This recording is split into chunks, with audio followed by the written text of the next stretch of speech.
Hello everyone, welcome back to Stakes Week here at The Damage Report. We're gonna be breaking down all that's at stake come next Tuesday, including such small provincial concerns as your health, which we'll be talking about later on today. But wait, I said we, not just me, but also Viviana returns to The Damage Report. How's it going, Viviana? Hello, everyone. I'm doing as well as can be expected this many days out to an election. So here we are. Stressful time, that is true.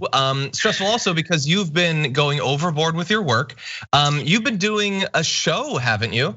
Yes, I've been really kind of cranking away at this new show I've been putting together called Contextualize This. I feature some really esteemed professors. I just completed an episode I'm gonna be cutting up because we had some tech issues about wildfires. Really interesting stuff about prevention. An ounce of prevention is, worth, I don't know the saying, worth more than the cure, blah, blah, blah, blah. So was Donald Trump right that we should be raking the forest? Yes, but they're federal grounds and that he should be responsible for, and he's not. We should be spending a lot more money in preventing these forest fires, these wildfires. So it's a really interesting episode. You guys can check it out on Facebook, on Periscope, and on YouTube. Contextualize This. Thank you, John, for the plug. Awesome, of course, anytime. And I know you've had my wife Arlene has been on it as well, and she's had very good things to say about it. So everyone, tune into that. Also, everyone, you need to know whether you're watching on YouTube or Twitch. The normal things: share the stream, like the stream, bing the bong, whatever you got to do. But also, please throw a little bit of love in the chat for producer Sophie, whose birthday is today. Does a great job on the show literally every day. She's responsible for almost all of my prep for the interviews that I do as well, if you enjoy those. So happy birthday to Sophie. Happy birthday. What's your birthday wish for Trump to lose?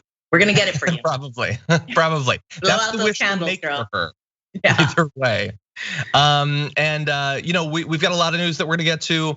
We're gonna be talking about Tucker Carlson, just about the most embarrassing segment on the news I've ever seen in my life.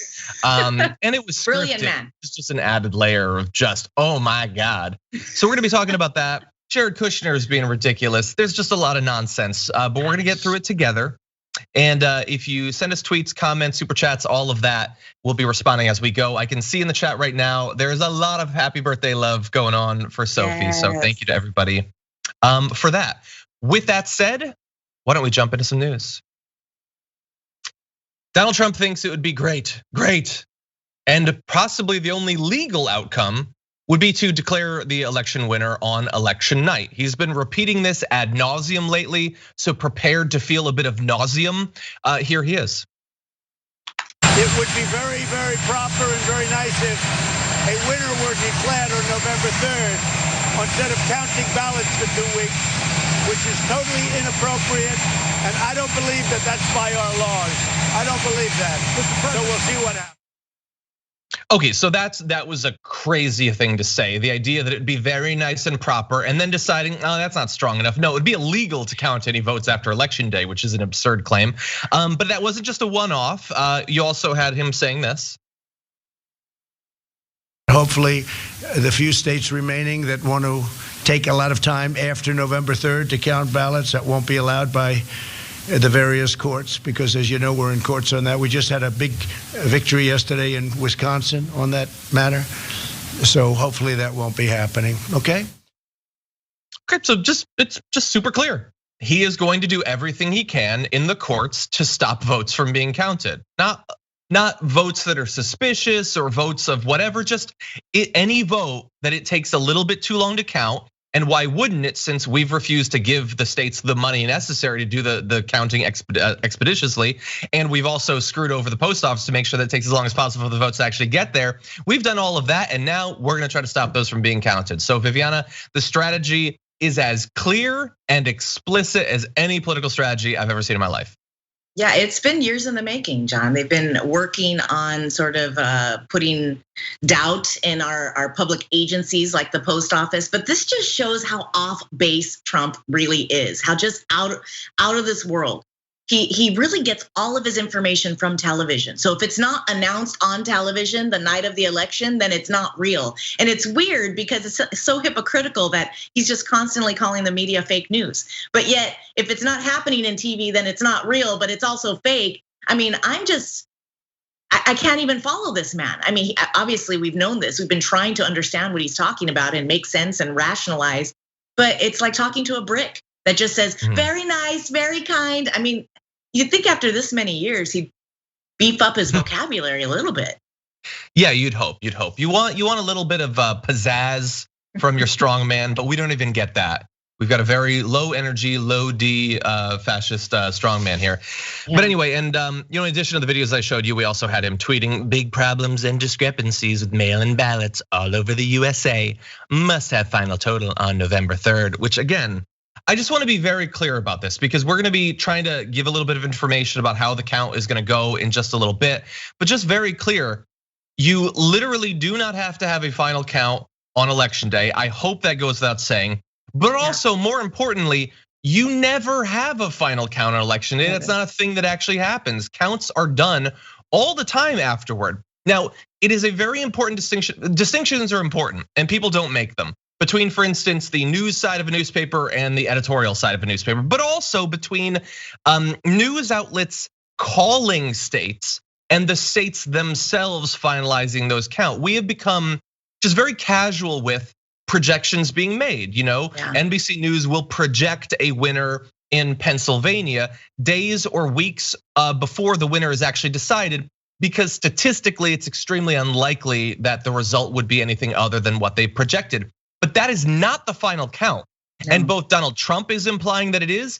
Justice Kavanaugh earlier this week seemed to believe that the news outlets calling states are the final call. That's not what it actually is. And I just want to make sure that everybody going into what is likely to be an incredibly stressful and divisive election week understands that Wolf Blitzer is not the final dude. He doesn't actually decide who wins a state. No, and we often see this with local elections. We often see local elections not being called for several days after voting takes place, and sort of a micro version of what happens nationally. But I mean, it's clear when you watch the news, they say the projected winner. And 4 years ago, I was like crossing my fingers, like maybe the projections were wrong. And let's not forget this big thorn in our side that is the Electoral College. I mean, nothing is for sure until those guys vote. So, and then those votes have to go through and get approved. So this has been the case since we started voting. And the fact that Trump is trying to sort of create this misinformation, and it doesn't help that large swaths of the country are undereducated. I'm sorry, they really are being misinformed. They're taking these articles that they pull from Facebook and they're taking them as verbatim, just like they take projected winners verbatim. But we've had a process in place. We've had early voting, absentee ballots, we've had overseas ballots, we've had provisional ballots, which, by the way, a lot of people get turned away at the polls because they're not registered or this, and even though they know they're registered, please don't leave. Please vote provisionally because those votes will count, God willing, at this point. Yeah. Exactly. And what you're going to see next week, starting Tuesday, is that somehow those early ballots that will take a little bit longer to count because so many states have been barred from counting them before election day. This is again a strategy designed to create a crisis that will then be used as a pretext to destroy democracy. The implication will be that those votes are somehow more suspicious or that they don't count as much. Even Kavanaugh said that they would flip an election. No.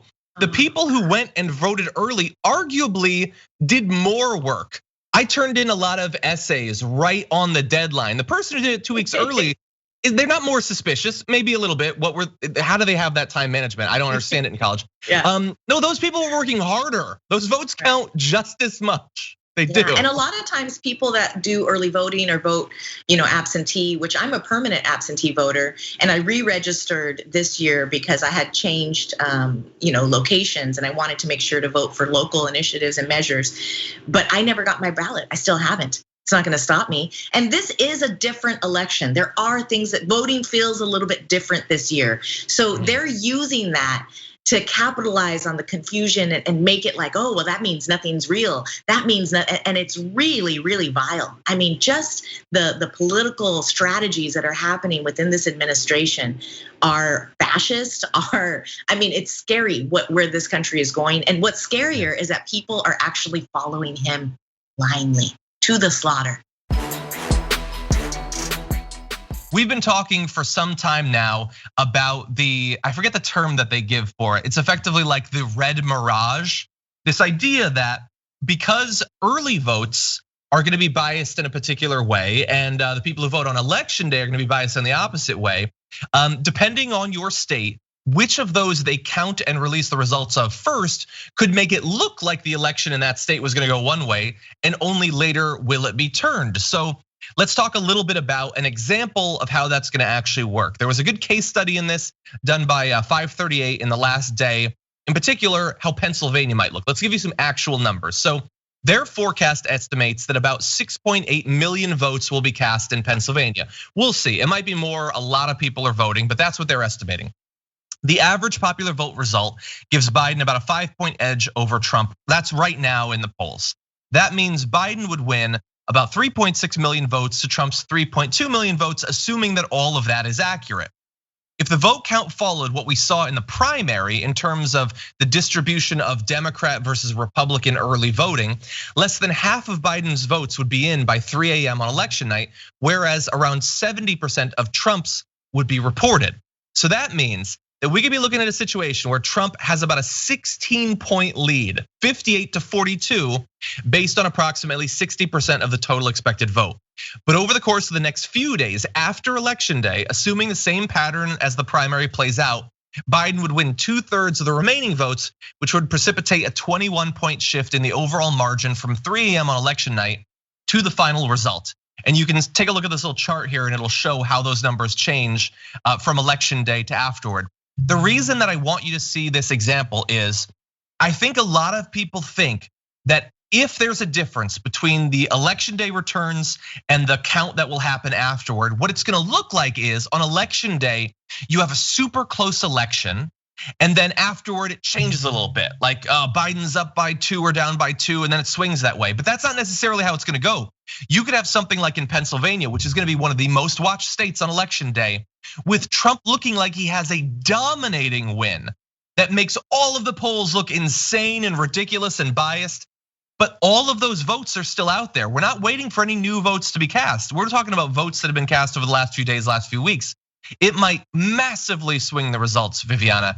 And what I wonder is how people, regular people, our politicians, and how members of the media are gonna respond if you have like a 16-point lead on election day, go to a 3-point deficit 3 days later. This is why leadership is important, John, because we really look to our leaders for guidance. We look to our leaders for information. And right now we don't have any leadership. On the GOP side, there is no leadership. There is only self-serving behavior that is shown to be extremely dangerous to our country. And we also have a situation where a lot of people are uninformed.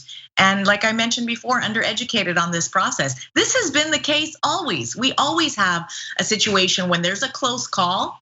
Sometimes they got to recount all the votes. And let's look back into the Bush versus Gore situation. We had somebody who could have challenged that in the Supreme Court. Gore could have really pushed against it. And this is where true leadership and the best interest of the country, it comes into play. We need to make sure that we have leaders that are going to protect this country and honor whatever this outcome is. And if it's a close call, we may need to go into a closer count and to really go through that. And we need the American people to be patient. There's a lot of impatience. This president is impatient. He demands things that make no sense, that are illegal. And he's going to challenge this outcome if he doesn't win. We know that. And he's setting up the standard. I tweeted just yesterday, the way how fast, how quickly the GOP confirmed Barrett just shows how much doubt they have in Trump's ability to win. They needed to plow through that because he might not win. And it really just shows their true character of what's going on. And we're gonna have to really buckle down. That's why Trump and his administration are really trying to put out all of this information about mail-in voting and fraud, et cetera, et cetera. And it's not helping that some of the things that he's already done have affected us, have affected people getting their ballots. And the fact that we're in the middle of a pandemic and a lot of people need to vote by mail, it's really making this, it's sort of a perfect storm. So I'm a little bit afraid of how it's gonna go. We're gonna have to hold on to our hats. Yeah, but Barrett, I mean, at some point, there could be a case specifically to not count after election day in Pennsylvania. How will Barrett rule? I think we have an idea of how that might go. But yeah, election day, if Trump is up by 16 points, he is going to declare that he has won it. And there's a chance that that could be enough to make it seem as if he would win the election. And so we're gonna have to see, how does the media respond to that? They have no excuses. They've known for literally months that this sort of shift is going to happen.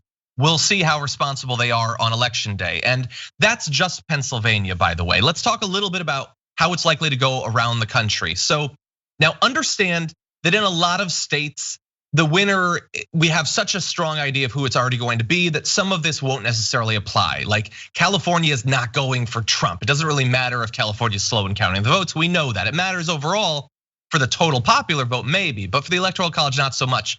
But all that said, only 8 states expect to have at least 98% of unofficial results reported by noon the day after the election. Wow. After the election, only 8 states. 22 states and the District of Columbia allow postmarked ballots to arrive after election day. So the timing on when those will be counted will depend on when voters actually return them. So you can't even necessarily start counting in 22 states and the District of Columbia until possibly a few days after. You will still be doing new counting at that point. You have states like New York and Alaska that will not report any mail votes on election night. Now, in those 2 cases, it probably won't matter because New York's gonna go blue and Alaska's probably going to go red anyway. Officials in Michigan and Pennsylvania have said full official counts could take several days, and those are very much important. So again, these are different categories. Some don't matter, some really will matter. But the main reason I wanted to mention this, that I wanted to go through this is, we've been talking about how in a lot of states, like in Pennsylvania, the people who show up on election day are likely to favor Donald Trump, and then the results will favor Donald Trump, and then it'll shift blue over time. But that is not the way it's going to work in every state. And I have seen almost no conversation about this. In a couple of important states, it actually could work in the reverse way. So in states like Arizona, Florida, and North Carolina, initial results could skew in favor of Joe Biden because mail-in ballot totals will be released first. They actually are able to count the votes in advance. Places that report in-person election day votes first, like most parts of Virginia, will be like Pennsylvania. But that means you could actually see a red shift after election day in places like Arizona, Florida, and North Carolina. I agree with you, though. That's probably going to be more unlikely because we know that GOP voters are not going to mail in their ballots because they've been told time and time again that it's not real and it's fraud. So I think that there's a possibility that we'll see it go that way, but I think it's going to be, well, we'll see what the early voting counts are. And we typically do have states that are able to count those early ballots, but yeah, it's going to be a nail biter, John. It will, and understand that in a few states that won't necessarily be important, but could be important, like Texas has no estimate for when their numbers will be released. It could take days, it could take a week, we don't know. Georgia could take at least a few days. That's a state that's been very close in the polls, even with some polls, Biden being up. So all of this information is available. The New York Times has a great breakdown on literally the schedule for every state. You can find that online if you're curious about the way your state is gonna go. But just understand that there's complex, multiple things working at the same time. And so just be ready for anything and don't, I'm gonna say this to you, I'm really saying it to myself for our election day coverage.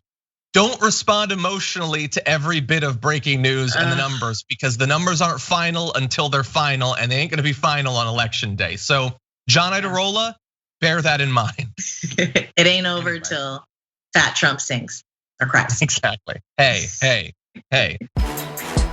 We need to talk about a relatively new show called the Republic, or UNFTR. As a Young Turks fan, you already know that the government, the media, and corporations are constantly peddling lies that serve the interests of the rich and powerful.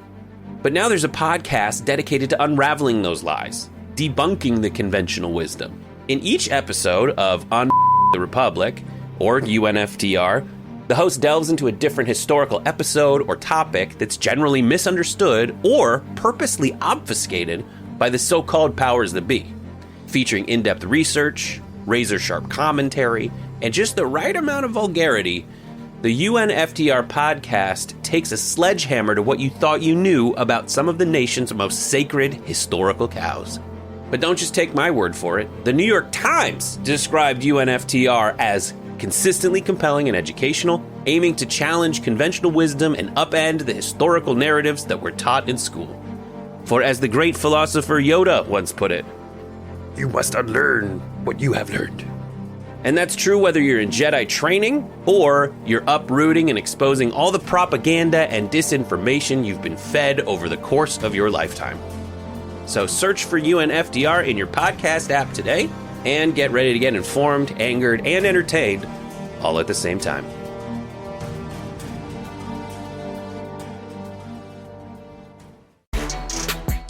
Chuck Todd is going to both sides caring about the virus, I guess. Take a look at this.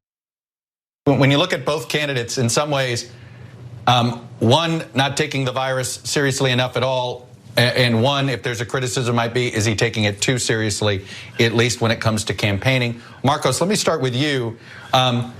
Is there any part of you that's nervous about the light Biden footprint when it comes to campaigning, when it comes to the door knocking, when it comes to this stuff? It is probably the only hole in the campaign infrastructure, which is obvious why it's there. It's due to the pandemic. Okay, so there's a little bit of attempt to backpedal at the end there. Like, no, I acknowledge there's a pandemic, it's bad. But saying Biden cares too much about the pandemic, what can I say? I'm a jackass YouTuber, and he's a very serious person who gets paid a lot of money, is in charge of politics on that network and wears a tie and everything. And he just implied that a politician caring about whether people live or die in the run up to an election, oh, is that gonna hurt him? Is it bad? Oh, should he really care so much about the pandemic? What a ridiculous. It's this kind of attitude that got Trump elected. Can I just say this about Chuck Todd? First of all, I don't know what story got him into the position that he's in, but Chuck Todd is not only a member of the Hair Club for Men, he's one of their failures. So I'm just sick of Chuck Todd being on air and talking this mess, trying to seem relevant. Get off your little soapbox, you have nothing to add. And a lot of these CNN pundits are sort of trying to walk this line to make it seem like they're fair and balanced. You know, we saw just what's his name? I went blank on his last name. Van Jones. He's sort of like, well, you know, maybe those days are gone. We're not giving the GOP the benefit of the doubt anymore. They lost that 3.75 years ago, even before that Trump got elected. They don't get the benefit of the doubt. They have been vile, evil, all of this stuff. And to consider that Biden is taking it too seriously, there are over 200,000 people dead. Numbers are up across the country. I just spoke with a close family friend of mine who's a retired nurse. Both of her daughters are nurses. She has 11 essential workers in her family. She was in tears, John. In tears. There was just a story that was on the Wisconsin Public Radio. And as you recall, Wisconsin was a very pivotal state in 2016. It really changed over. We had not seen it go red. And now there's a lot of mass scofflaws over there. We have two major, and I lived in Wisconsin for a short period of time when I was a young girl. So it's close to my heart. I have a lot of friends and family there. Wonderful people in the Midwest, really good-hearted people that have been swayed by the GOP and tricked. And there's a number of reasons why. We know we've gone into this whole racial inequalities and this fear of being replaced that a lot of white Americans feel, and the stronghold of white supremacy, no matter what color you are. But we have two hospitals in Wisconsin that are major teaching hospitals, one in Milwaukee and one in Madison, Wisconsin. And they are overrun. They're packed, they're filled to capacity. The doctors are gonna have to start triaging to who gets a ventilator, who lives and who dies. This is in our country, John. This is during few days before an election, and this president continues to lack the federal leadership. So for Chuck Todd to get on his little high horse with his terrible hair plugs and tell us that it's not as big of a deal as it is, it's disgusting, and he should be fired from his job. I'm saying that, and I stand by it. And he needs to go back to the Hair Club for Men. No offense to other people who are missing hair. I will stress that point. Okay, so acknowledge that Donald Trump doesn't care enough about COVID, but is it possible that my co-host Viviana cares too much about it? That's what I ask you, audience. God, it's such nonsense. It's such nonsense. I mean, look, Chuck Todd, she was in tears, John. She was in tears. She's been a healthcare provider for over 35 years. It is breaking her heart that people are dying for this lack of consideration for public health information. It's mind-boggling. I can't imagine having dealt with the first wave. It's not the first wave, it's the first part of it's the first wave of the first wave. But anyway, the first and then the second, and then getting past it finally, and the numbers go down a little bit, and then seeing it start up for a third time. How could you process that as a healthcare professional? I don't know. So my heart goes out to them, and it's other states as well. I think it was Idaho is going to have to decide when to start taking people off of their ventilators, because like if you're like hypothetically you need this ventilator to survive, but you're not recovering fast enough. Sorry, we got to take you off because there's not enough. That's what they're going to be doing. We have death panels throughout the country. Let's keep in mind who was not a triage patient. Let's keep in mind Donald Trump. He wasn't feeling well, so he went in, boom, stem cells, the whole thing. Yep. This is not what Americans receive, partly because we have a horrific healthcare system that happily lets people die and suffer.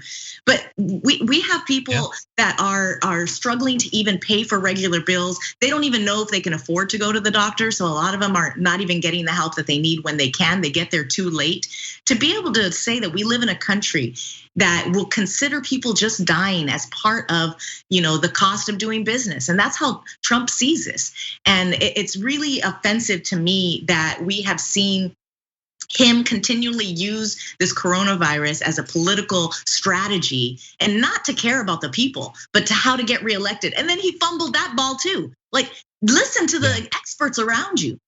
It's pretty gross. We had another story that we were going to talk about, but I also think it's reprehensible some of these GOP and administration members that are coming forth and going, "Oh, Trump's a bad guy. Oh, Trump did this and that." You're not going to make money off of this now. That's disgusting what you're doing. It was disgusting then. You sat by while kids were in cages, and now you want to come out and write a book about it? No, you don't get to do that. Your reign is over. You're done. In the words of Donald Trump, the only thing he ever did that added to this country, you're fired. We're done with you. I dispute that added anything to the country, but I like all of your other points, so I'm gonna let it slide. Yeah, and so okay, let me answer Chuck Todd's question, and while also noting that Chuck Todd, they're never gonna love you. I don't know how I can convince you of that. They call you a sleepy Chuck Todd. They hate your guts as much as they hate Van Jones and Rachel Maddow and all of that. I guess, and they're trying to be liked. They're trying to be liked so bad. They're not gonna like you. Yeah, it's the left doesn't like you. Yeah, exactly. You've put yourself in a great position. But he still has his job, so I guess it's okay. The joke's on me. He gets paid millions of dollars every year. But anyway, to answer the question, is Joe Biden caring about it too much? No. So let's take a look at the most recent numbers. Again, remember, this is just days out from a presidential election. 79,000 cases reported in the last daily reporting. 45,000 people in hospitals right now for COVID. And what do you know? The COVID death toll was over 1,000 again. Just for one day. I will never be able to stop pointing out how crazy it is that 1,000 people can die in just one day. And it's kind of news. A little bit, kind of. It's only 250 Benghazis in one single day. And so, no, I think that Joe Biden should probably take it seriously. And I would argue that he's probably benefiting electorally from the fact that he appears to take it seriously and Donald Trump couldn't care less. Absolutely, as the numbers rise, the support for Donald Trump declines. Too many people are sick, too many people are losing loved ones. They're not able to see their loved ones when they're in the hospital. This was the wrong strategy. If he was trying to be a strategist, you failed. And it's reprehensible. I honestly, all of these people who are part of this, it's inexcusable and you should be ashamed of yourself. This is gonna be a stain on your character for life. And it's a stain on this country. We won't ever forget 9/11. We'll never forget. Well, we won't forget this either. Never. Yeah, no, we're gonna be trying to explain to our grandkids someday how horrendous this time is, assuming that grandkids are still a thing in the future. And we won't be able to. The fact that we're having, a third of a 9/11 of American deaths every single day, and we're fighting for months to convince people that that's a bad thing. But anyway, you mentioned the strategy there, so let's turn now to that. A lot of people are clearly being influenced in this election on how exactly Joe Biden versus Donald Trump will do on coronavirus. It doesn't seem to be helping Donald Trump, but his team still thinks that that's a distinction that's gonna help him. Take a look at Kayleigh McEnany talking about their two different strategies on the pandemic. Look, the American people have a very clear choice when it comes to COVID. You can vote on Joe Biden, where you will be locked down. Your schools will be closed. Your churches will be closed. You won't have social gatherings. It will be a lockdown versus President Trump, where we are safely reopening this country. Americans deserve jobs. They deserve freedom. Joe Biden's modeling his strategy, which is lockdown in the basement. But this president has surged therapeutics and testing and a vaccine in record time. We can control this, but at the same time, we can open this country and not lock down like Joe Biden will do. So Viviana, are you convinced? What do you think? I mean, here's somebody who had coronavirus. It's so under control that the whole administration got it and Pence's staff got it and she herself had it. And for her to sit there and lie, I know we see her lie every single day, but it is just laughable at this point. I mean, we all know this girl we went to high school with. She's a lying. We sat next to her in history class and she was just there putting makeup on her face. That's all she was worried about, what people thought. She's getting paid a lot of money, John. She's getting a lot of people, she's getting paid a lot of money to watch people die. That's what she's doing. She's no different than the SS guards. She really isn't. She's just getting paid to do her job, right? No, you have to have character. You have to have a moral background. This whole administration is disgusting. The things that they have sat back and allowed, and then for her to actually be the mouthpiece and to come, and then we're gonna see in 2 years, this bitch is gonna come out with a book. Oh, well, I didn't want to, but I just had to. No, you're done. We're done with you and your disgusting face.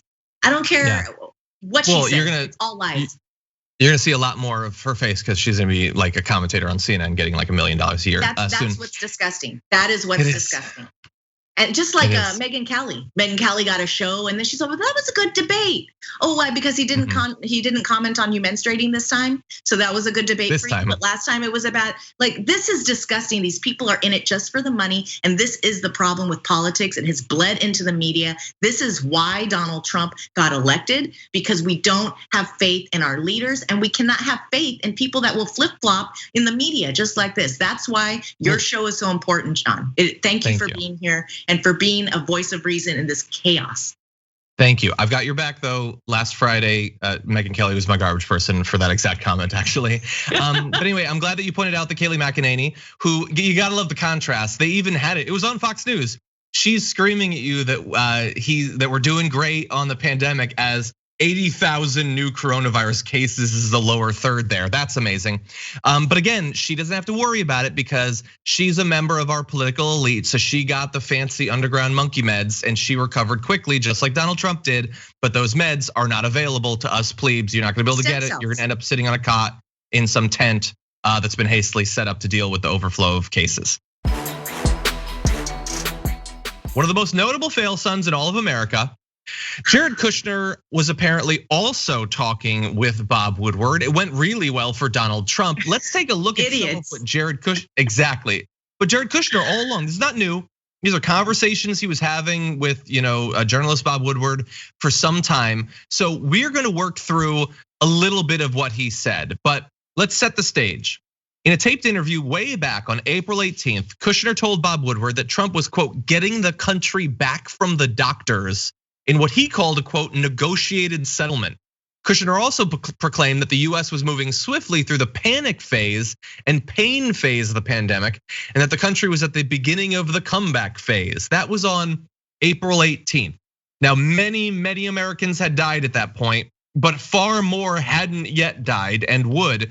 And here you have this guy who's never earned anything in his life, whether wealth, nor position, nor prestige, nor media coverage, anything like that, telling us, no, we already got past that. We had the pain already. We're gonna be just fine. And I wanna play a little bit of audio for you, and then we'll dive in. So here's a bit of Kushner. There were 3 phases. There was the panic phase, the pain phase, and then the comeback phase. I do believe that last night symbolized kind of the beginning of the comeback phase. That doesn't mean there's not still a lot of pain and there won't be pain for a while, but that basically was, we've now put out rules to get back to work. Trump's now back in charge. It's not the doctors. They've kind of, we have like a negotiated settlement.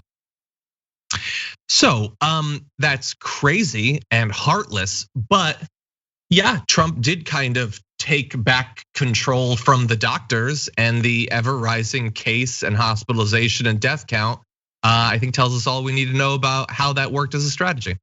What can you answer this for me, John? Because I'm a little unclear. I mean, we know he's a moron, but what is a negotiated settlement? How is that related to this process? Well, quite simply, so if you are a person who's just been handed real estate projects and wants to pretend that you're smarter than you are, you would throw terms like negotiated settlement into areas where they don't apply at all, and that's what he's done. And I really think that's the whole thing. I think he's kind of a dumb person. He's like the easement, and he's just throwing things out there. You know, this idiot Kushner, who has one of the most annoying voices I've ever heard. He told Woodward we already knew. We already knew that the president's COVID response was not focused on the people. It was focused on his reelection. We already knew. This is confirmation. Like, did we know that they knew it was so clear?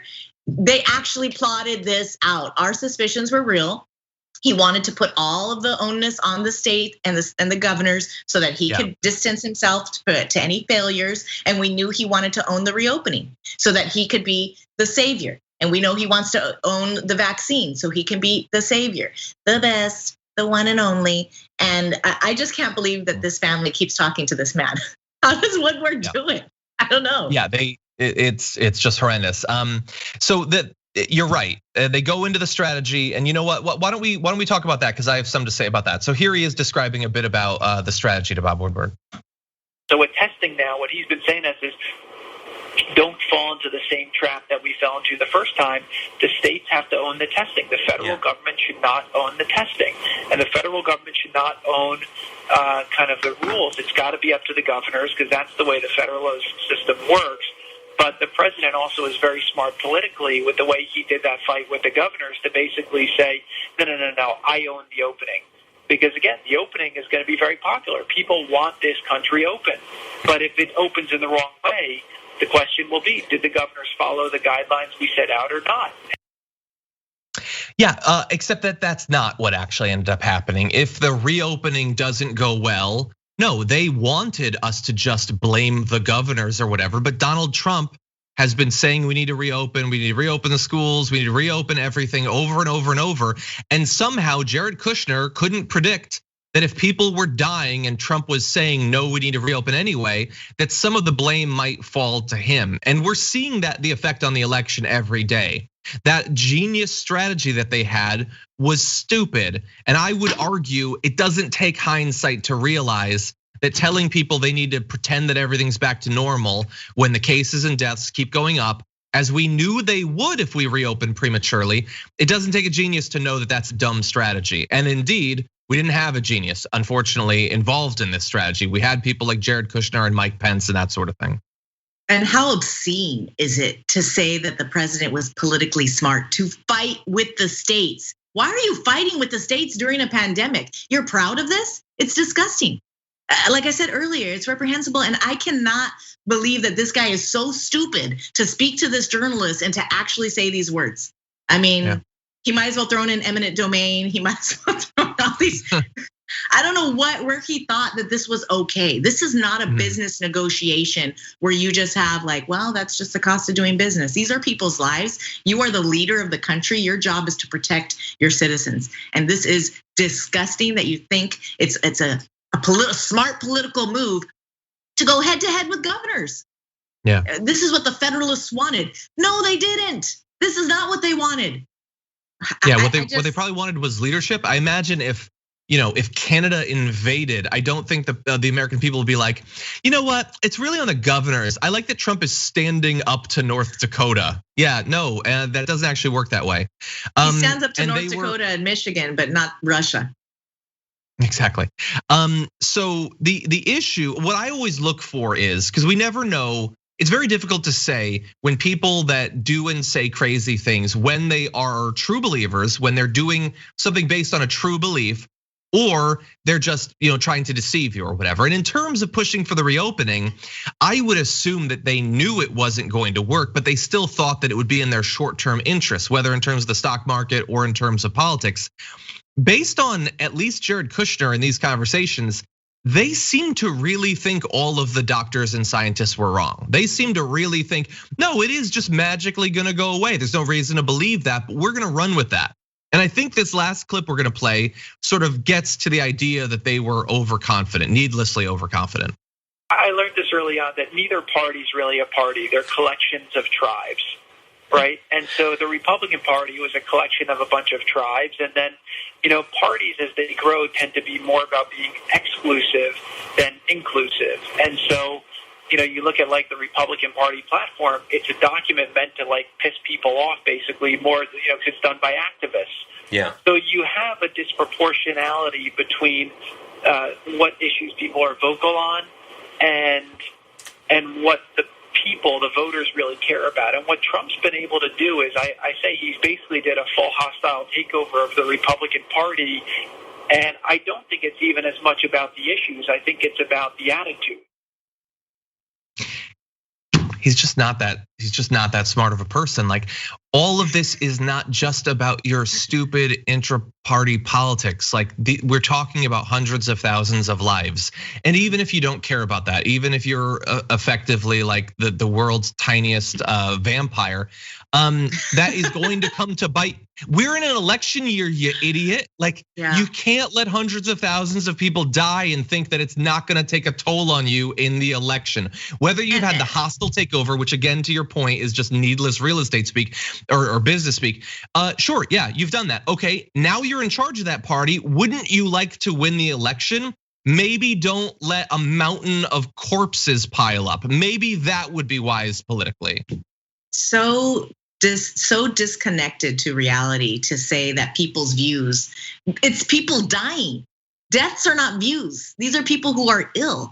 And he goes on to talk about how, these are tribes. No, these are scientists and doctors. I mean, Dr. Fauci has worked for decades. The man is 80 years old. He's seen us through epidemic after epidemic. And here he is speaking the truth and his own. This is under this is under Donald Trump. He's supposed to be reporting to Trump, telling him all these things. And time again, we see these people replaced by yes man. Now, this is not someone who's doing a hostile takeover and trying to take control of these tribes, as he called it. But this is someone who's an extreme narcissist who doesn't want anyone around him that tells him no. He just wants yes men, and that is extremely dangerous. We see it in how Michael Jackson died. We see it, I mean, when you only have people around you that are saying yes, whatever you want, that's when people get hurt. How did that work for George Lucas? Bart, how did that work for George Lucas? Red Tails. Exactly, yeah, okay, I can't take any more Kushner. There's more of Kushner. If you wanna look online, CNN has a great write-up of some of his insane quotes. He should have never been involved in this. We know early on he was involved in the decision to scale back the money going to things like personal protective equipment, things like that, because he made the decision, Jared Kushner made the decision that a lot of that would be going to blue states, and who cares about them? If we were in a real democracy that actually cared about the actions of our leaders, Jared Kushner would end up in prison someday. Unfortunately, that's probably not going to happen, but it's well deserved. It's the only position in his life he's actually earned, is that cell, but it's probably not going to happen. Is a stint at the penitentiary. Exactly. You want to turn to something pathetic? How about that? Something more pathetic, arguably, than Jared Kushner. Let's talk about this now. Tucker Carlson's been going 24/7 on Hunter Biden recently because he's a serious news person who cares about things that are true and accurate. Now, I want you to bear that in mind as we go into this next clip, because Tucker Carlson is gonna tell you about how he was gonna have a big scoop about Hunter Biden, and then this supposedly happened. Them. My executive producer, Justin Wells, and I were in Los Angeles preparing to interview Tony Bobolinsky about the Biden's business dealings in China, Ukraine, and other countries. So we texted a producer in New York and we asked him to send those documents to us in LA, and he did that. So Monday afternoon of this week, he shipped those documents overnight to California with a large national carrier, a brand name company that we've used, you've used countless times with never a single problem. But the Biden documents never arrived in Los Angeles. Tuesday morning, we received word from the shipping company that our package had been opened and the contents were missing. The documents had disappeared. Now, to its credit, the company took this very seriously and immediately began a search. They traced the envelope from the moment our producers dropped it off in Manhattan on Monday, all the way to 3:44 a.m. yesterday morning. That's when an employee at a sorting facility in another state noticed that our package was open and empty. Apparently it had been opened.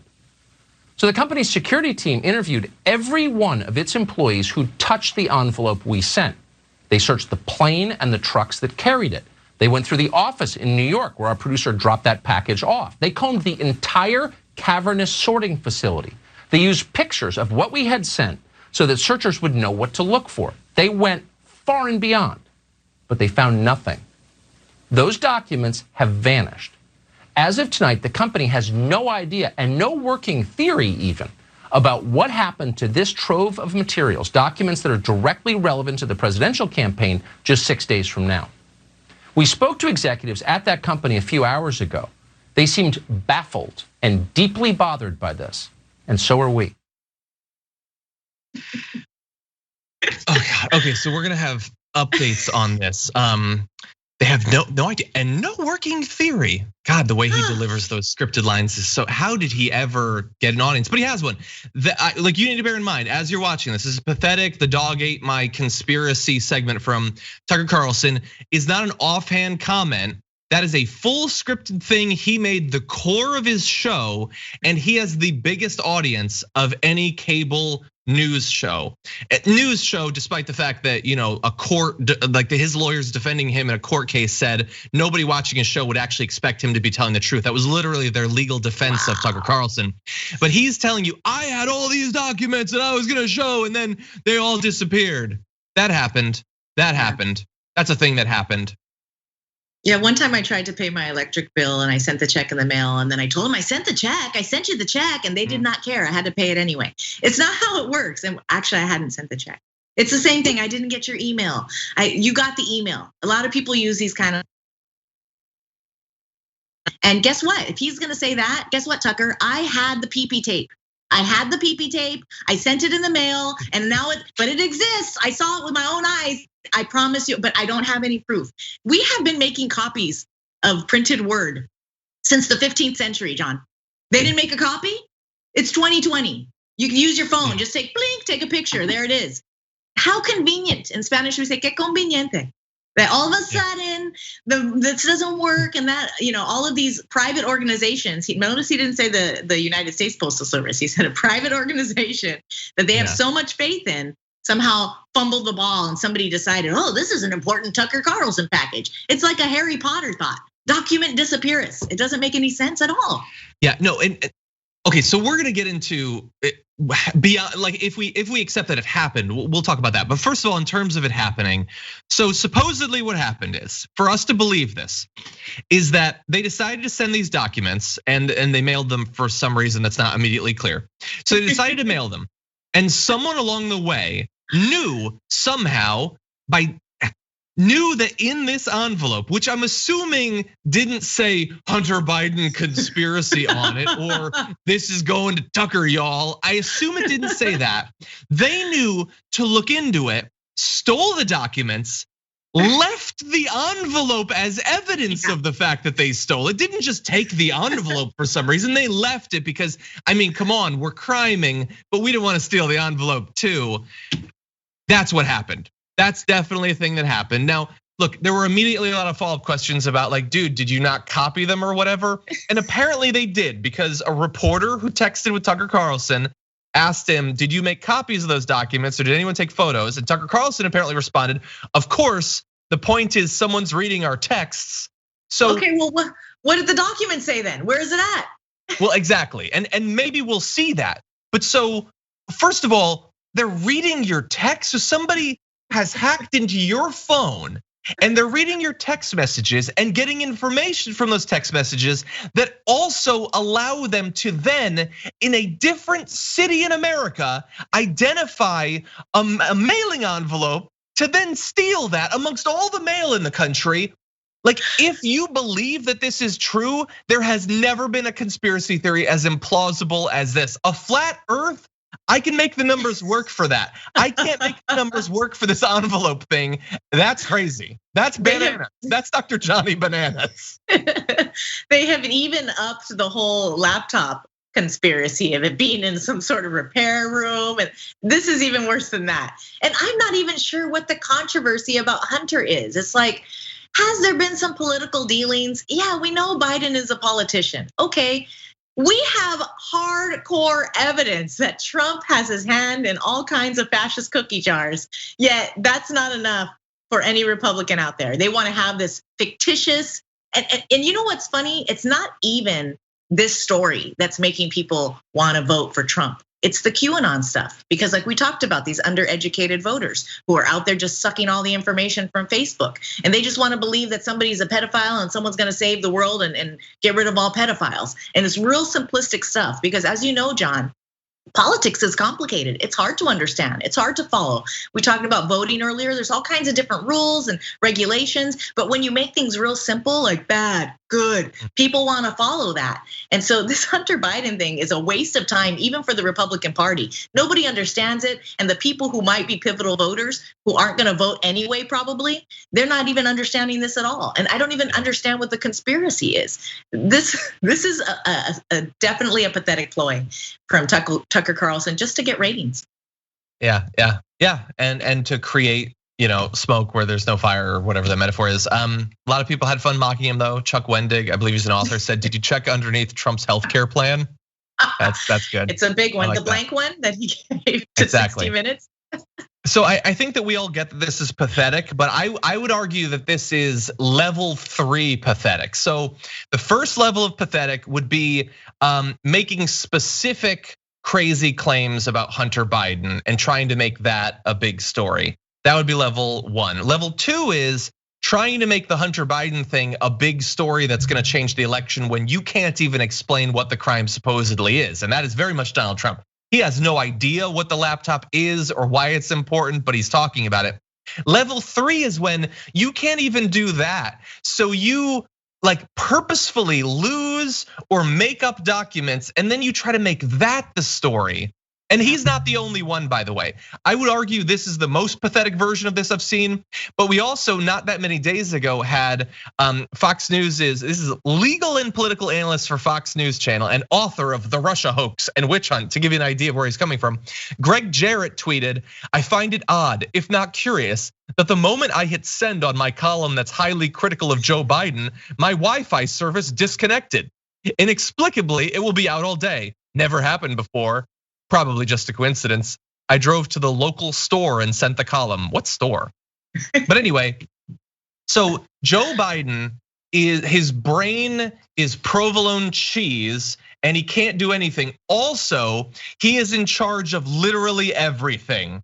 He controls your Wi-Fi. He's in your document sorter. That dude's tentacles are in it all. Yeah, he's at the same time an idiot and a mastermind. Exactly.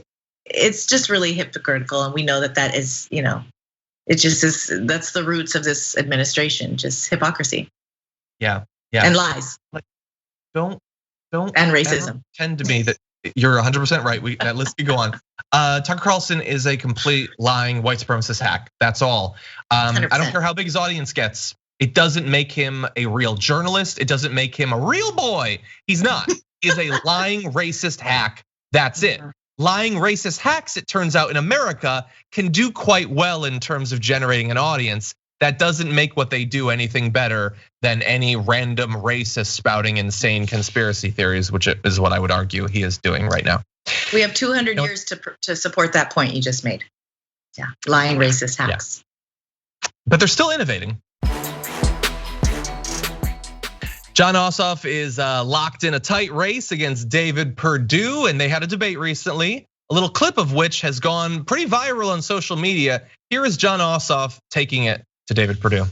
Well, perhaps Senator Perdue would have been able to respond properly to the COVID-19 pandemic if you hadn't been fending off multiple federal investigations for insider trading.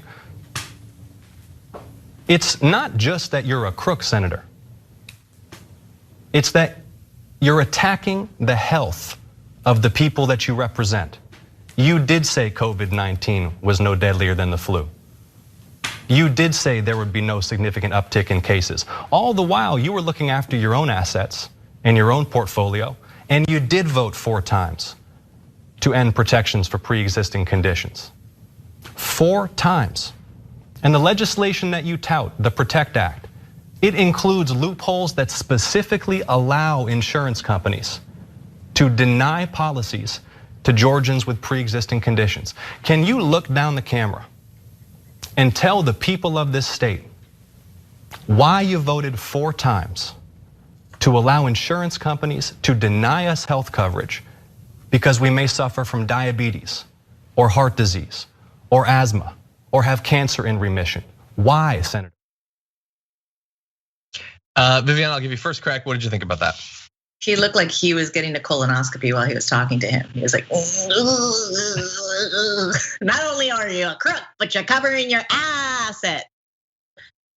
Yeah, my favorite line was, can you look directly into the camera? And I was thinking, man, he can't look anywhere except directly into the camera. He certainly isn't looking at you. He didn't look at him once. Are they in the same room? I know there's social distancing, but I think, because Ossoff's looking at him, but Perdue is like, he's like squirming, he's grinding his teeth. That's the colonoscopy phase, John. That's it, right there. I've seen it a million times. If I've seen it once, I haven't seen it once or a million times.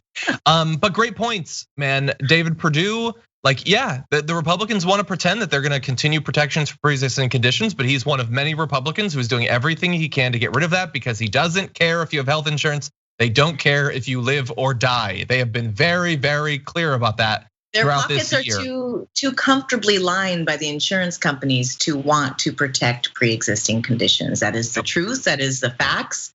And to sit there with your colonoscopy face and act like it isn't is disgusting. Again, add that to the list of people who have put a stain on this country, a colonoscopy stain. I was really hoping you weren't gonna add that at the end there. I feel like I'm being hit by Brett and Francesca at the same time. Viviana is a combination of both of them. Anyway, yeah, and look, David Perdue, by the way, if you felt, because we're libs or whatever, we can feel bad for people when they're squirming. Yeah, he's I'm pretty sure he's the Kamala la guy, the guy who thought that mispronouncing Kamala Harris's name was so funny, because she's got an un-American name. We don't have to respect it at all. That was cool. They used to call me Viviana Vagina when I was in school. Look how well it turned out for me. You seem okay. Now, yeah, no, it's just he's a racist. That's all it is. The punchline was racism. Very funny. And so that video is up to 6.8 million views, or at least it was when I pulled the link for it. In terms of that race, though, it has been tightening. Let's take a look at the last 3 months on Real Clear Politics. You can see that it is getting close. It's just wow. The latest poll from Monmouth has Ossoff up by 2 points, although other recent polls have had Perdue up by anything from 1 to 5 points. So Georgia is an important state, theoretically electorally for the president as well. There's been some polls that make it interesting. We don't know, it's still likely to go red. But in terms of the Senate race, it's a close one and turnout is going to be crucial there. Do you want Perdue as your senator, Georgia? That squirmy guy who's gonna take away your insurance and possibly make fun of your name? I don't think so. No, Ossoff did a great job of holding his feet to the fire. Very, very happy he did that. I think so. Well, that's all the time we have. Viviana, as always, thank you so much for joining us. What are you gonna be talking about in the near future on your show?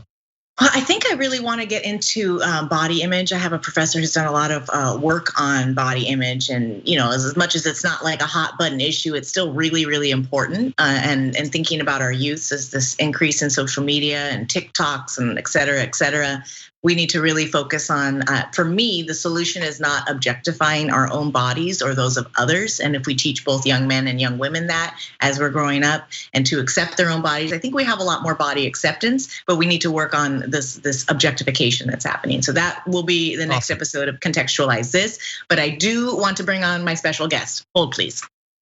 Oh, we're gonna get a special guest. And I think if you've been watching for a while, you know what sort of special guest this is. The four-legged variety, very excited for that. And I'm gonna get my little document. Oh my God, the close-up on Frank. He looks like a character out of Star Wars right now, actually. His ears are so Star Wars. Frank, how's it going, buddy? You been a good boy in the run-up to the election? He has already voted. Cute dog. Illegally.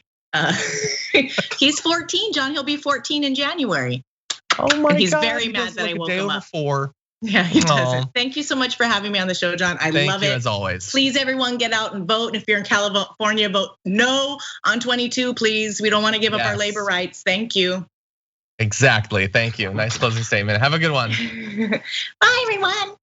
That's adorable. See you next time. By the way, her saying that Frank voted, Tucker Carlson's going to cover that to imply that the election's not valid anymore. That'll be his story tonight. He voted in the UK. He's British. He did. Yeah. Not here in the. Don't ship Frank via FedEx. Never. Have a good one, Viviana. Thanks, guys. Happy birthday, Sophie. At least in terms of the polls, Trump's odds of winning the election have not looked amazing for some time. And it's been interesting to watch some of his most stalwart defenders, whether in right-wing media or in elected Republican offices, start to modulate how they approach Donald Trump as the election gets closer. And I want to talk to the author of an amazing write-up about how some Republicans are changing their tone on Trump. We're very lucky to be joined by politics columnist for Business Insider, Anthony Fisher. Welcome to the Damage Report. Thanks so much for having me. Glad to have you on. And so you just had a write-up that was about some Republicans and how they're sort of changing their tone and what they're saying about Donald Trump. In your view, what are some of the standouts for those who have started to distance themselves? Well, I think the most prominent one is got to be Senate Majority Leader Mitch McConnell, who, as I wrote, is a ruthless political tactician. He knows how to survive. He can read the tea leaves of which way the wind is blowing politically. And he's also a loyal Republican. And he, on the record, said that he avoids the White House because it's unsafe. They have unsafe COVID prevention protocols, which, as we've seen, is very, very true. That one is a particular standout. Senator Ben Sasse literally said to a group of constituents on a recorded conference call that the president kisses dictators' butts and says horrible things to women.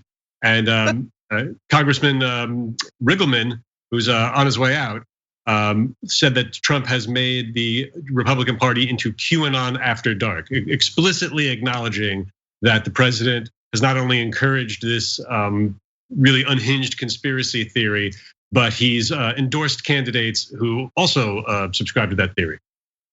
So in the past, over the past few years, Republicans who have been more critical of Donald Trump have faced strike back, whether in the form of Donald Trump, attacking them at rallies or in tweets or even supporting primary opponents of theirs.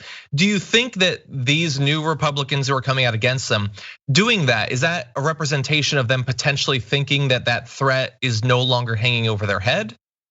Well, the particular ones that I mentioned don't have much to fear from that. Sasse has his eye on running for president as a non-Trumpist in 2024, even though he's very delicately for the last 4 years basically supported almost everything Trump has done, just not the way he's done it or the way he's sounded while he's done it. Riggleman has already lost his primary. He's out. He has nothing to fear. That's why he can be brave now. And McConnell, he's up for re-election right now, but it's looking very much like he will be re-elected, and probably will still hold his position in the leadership should the Republicans lose the majority. So these particular examples don't have much to fear from a mad Trump base, even if Trump were to lose. Some other Republicans might be in districts or in states where they do have to fear that. But if Trump were to lose, certainly none of these sitting members of Congress would have to endure the wrath of a sitting President Trump because he would no longer be the president. That Trumpist base, what happens to it in the event of a Trump defeat is something that they will need to triangulate, and I wouldn't make any predictions on that. But thus far, there hasn't been a truly brave expression by a sitting Republican congressman or senator that takes meaningful issue with President Trump in a way that could potentially jeopardize their support in a primary. That's interesting. Okay, I'm gonna try to get you to make at least a slight prediction potentially. So you mentioned there about not facing the threat of a sitting president. I guess what a lot of people who comment on politics are wondering is, what does Trump look like when he's no longer a sitting president? And how much sway does he have over that base when he's no longer in a position of power? I mean, it seems like if the idea is that someone's gonna be running for president, and I guess, trying to reclaim a Republican Party from before Donald Trump. Maybe they don't fear that. I'm just curious, based on your read, do you think that it's likely that that base is going to be significantly less responsive to Donald Trump's preferences when he's no longer in power? Because he's certainly still going to be on Twitter. Oh, I think that base, I think the Republican base is the Trump base right now. What they are going to have to do practically when Trump is no longer the nominal leader of the party and the leader of the free world, they're going to have to find another path, but they will follow Trump's lead. Trump's endorsements will mean something. Trump's insults will still mean something to this particular base for sure. Yeah, that's interesting. So from what you're seeing right now, going into the election, the number of Republican names that you've listed is not super extensive. Does it seem like in terms of his ability to, in the past, go around and rally support for some of these politicians, bring them up on stage at rallies and things like that? Now it's not the midterms, he's running for re-election as well. Have you seen that is that much of a part of his time as he's traveling around the country? Does that seem like a thing that he's really focusing on in this last week? No, he's focusing on himself, and probably for good reason, because if Trump loses big and the Republicans lose big, that's when Trump could really lose his influence as post-presidency. He needs to do what he can to make his numbers as big as they can, both electoral college-wise and popular vote-wise. He needs to be able to make the argument that I was not rejected by a majority of the American people. One example of someone really, really tiptoeing into Donald Trump critical territory is Ted Cruz, who of course was his mortal enemy in the 2016 campaign. But Cruz is still very young and certainly wants to run for president again, and has been a good, obedient Trump soldier for the past 4 years, defended him vociferously, but is already starting to tiptoe away policy-wise. Unbelievably cynically telling, I believe it was Axios, that if Trump were to lose, yes, indeed, the Republican Party would once again embrace fiscal responsibility and not things like massive increases of entitlements and spending while cutting taxes. Ted Cruz, always a fiscal conservative until Donald Trump was president, is already hinting that, yeah, he's kind of leaning that way again. Yeah, that was with Axios, and that was an amazing interview. Yeah, and I wonder, like you said, if he were to lose, how exactly, what people take away as the reason for him losing could be important for his future in the Republican Party.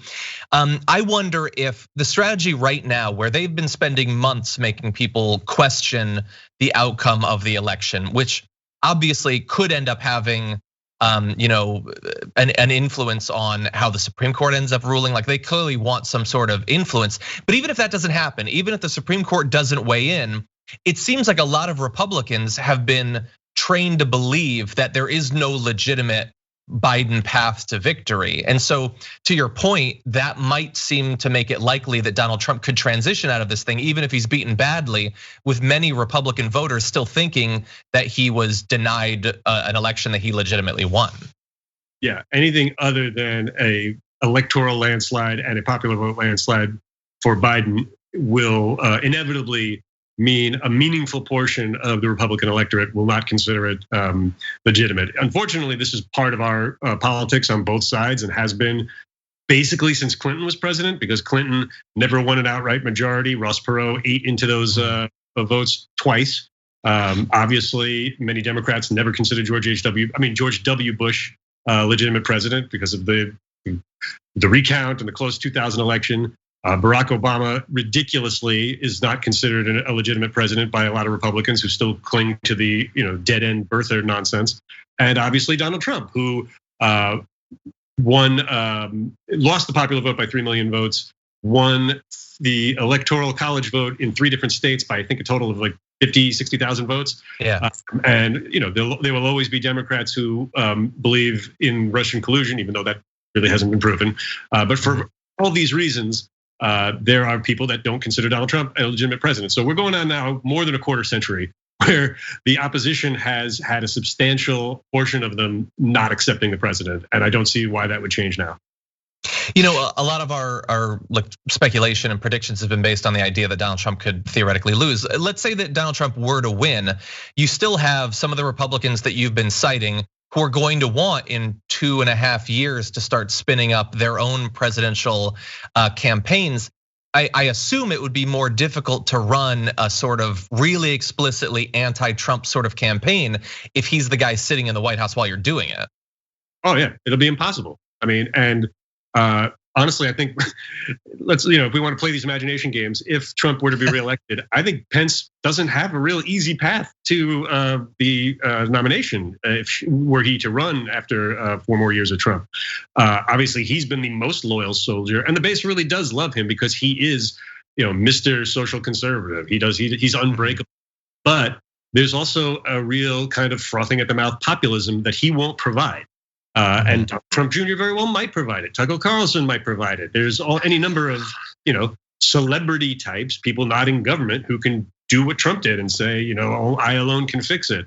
And whether or not Trump would abide that, I mean, has Trump really ever been loyal to anybody outside of his, immediate family ever? Like, so I could see him, saying, hey, Mike Pence, you did a great job for me, but it's Don Jr.'s turn.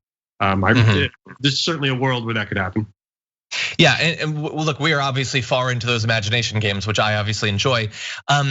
He's never really struck me as a person who is particularly good at boosting other people, really. Like, he'll send out a tweet to buy someone's book or something, but the idea that let's say he loses, that in 2 years he'll be like hardcore hitting the trail, whether it's for like a Mike Pence, someone who you pointed out has been extremely loyal and quiet, like quietly loyal.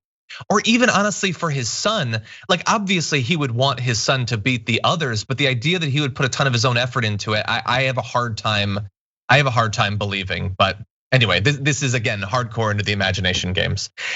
In terms of just to continue on with, if Donald Trump is to win, let's say that Mitch McConnell maintains his Senate majority. In terms of the Republican Party in the Senate, the sorts of legislation they'll be pursuing and things like that, do you expect that there will be largely a continuation of the legislative and judicial strategy going forward? Or will Donald Trump theoretically not running for re-election have any sort of subtle effects on Mitch McConnell or any of the others?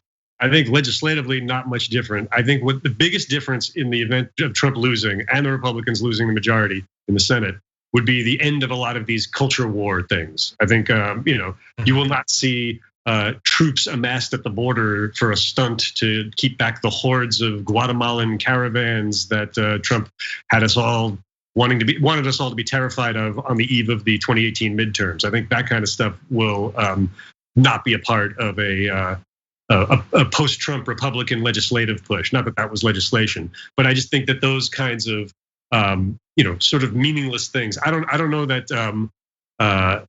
Certainly, when it comes to abortion, and when it comes to taxes, and when it comes to tough on crime judges, I think Republicans will not be changing their paths to victory on those issues at any point. But I would suspect that in a post-Trump world, a lot of the culture war stuff takes a backseat. Interesting. Well, let's see. And whether that happens or not could have a very large influence on who ends up coming out on top in that next Republican primary. Well, Anthony Fisher, really appreciate you joining us, everybody. Anthony's writing is available at Business Insider, including if you want more information about these Republicans and their slight tiptoeing for the exits, as you put it. Anthony, thank you. We really appreciate you joining us. Thanks so much for having me.